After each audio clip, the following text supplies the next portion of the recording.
Assalamualaikum warahmatullahi wabarakatuh. Saya Ikvina Rizky Amalia dari tingkat 2A S1 Farmasi Stikes Bakti Mandala Husada Slawi. Di sini saya akan menjelaskan tentang farmakologi. Selanjutnya, farmakologi itu meliputi pengertian farmakologi, peran farmakologi bagi seorang farmasis, perjalanan obat dalam tubuh.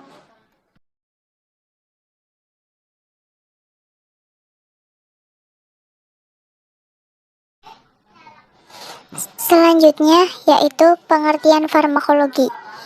Farmakologi secara harfiah berasal dari kata farmakon atau obat dan logos atau ilmu pengetahuan, sehingga lengkapnya istilah farmakologi berarti ilmu pengetahuan yang mempelajari tentang obat dan efek zat asing atau eksogen terhadap suatu organisme. Pengertian farmakologi pada dunia pendidikan diartikan sebagai ilmu yang mempelajari obat dan kegunaannya dalam metabolisme pada sistem biologi. Farmakologi juga mempelajari asal dari sumber obat, sifat fisika kimia, cara buat efek biokimiawi, dan fisiologi yang ditimbulkan. Arti dari farmakologi yang lain ialah zat kimia yang dapat mempengaruhi jaringan biologi tubuh.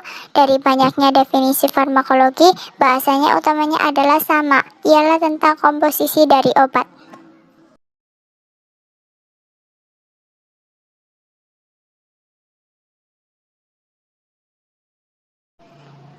Selanjutnya, pengertian obat. Menurut WHO, obat merupakan zat yang dapat mempengaruhi aktivitas tubuh atau pikiran, sedangkan kebijakan obat nasional atau KONAS mengatakan bahwa pengertian obat ialah bahan atau persediaan yang digunakan untuk mempengaruhi atau memahami sistem fisiologi atau kondisi biologi untuk memperbaiki tingkat kesehatan dan kontrasepsi. Dengan pengertian obat menurut KOMAS tersebut, maka dari itu obat merupakan bahan yang terkemas, diberi label, serta ditandai cara penggunaannya.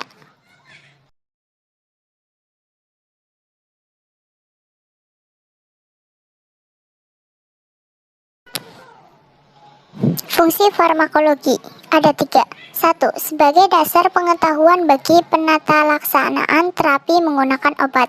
2. Agar dokter dapat memilih obat secara rasional dengan memperhatikan kemanjuran dan keamanan obat. 3.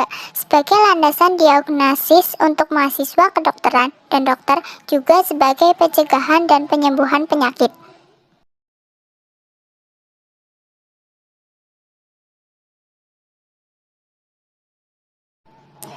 Selanjutnya ada peran farmakologi bagi seorang farmasis. Perannya yaitu 1. Sebagai penanggung jawab di industri farmasi pada bagian pemastian mutu, quality asuransi, produksi, dan pengawasan mutu, quality control. 2. Sebagai penanggung jawab fasilitas pelayanan kefarmasian, yaitu di apotik, di instalasi farmasi rumah sakit, puskesmas, klinik, toko obat, atau praktek bersama. 3. Apoteker dapat mengganti obat merek dagang dengan obat generik yang sama komponen aktifnya atau obat merek dagang lain atas persetujuan dokter dan atau pasien. 4. Dalam melakukan pekerjaan kefarmasian pada fasilitas pelayanan kefarmasian, apoteker dapat mengangkat seorang apoteker pendamping yang memiliki SIPA.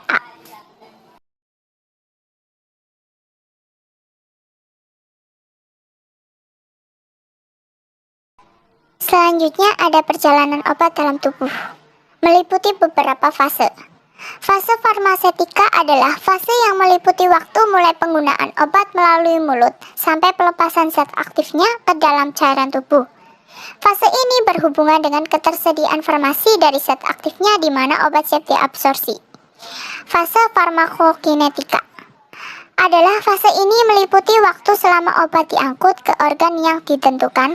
Setelah obat dilepas dari bentuk sediaan, obat harus diabsorpsi ke dalam darah yang akan segera didistribusikan melalui tiap-tiap jaringan dalam tubuh. Dalam darah obat dapat mengikat protein darah dan mengalami metabolisme, terutama dalam melintasi heparhati. Meskipun obat akan didistribusikan melalui badan, tetapi hanya sedikit yang tersedia untuk diikat pada struktur yang telah ditentukan. Fase farmakodinamik Bila obat telah berinteraksi dengan sisi reseptor, biasanya protein membran akan menimbulkan respon biologi. Tujuan pokok dari fase ini adalah optimisasi dari efek biologi.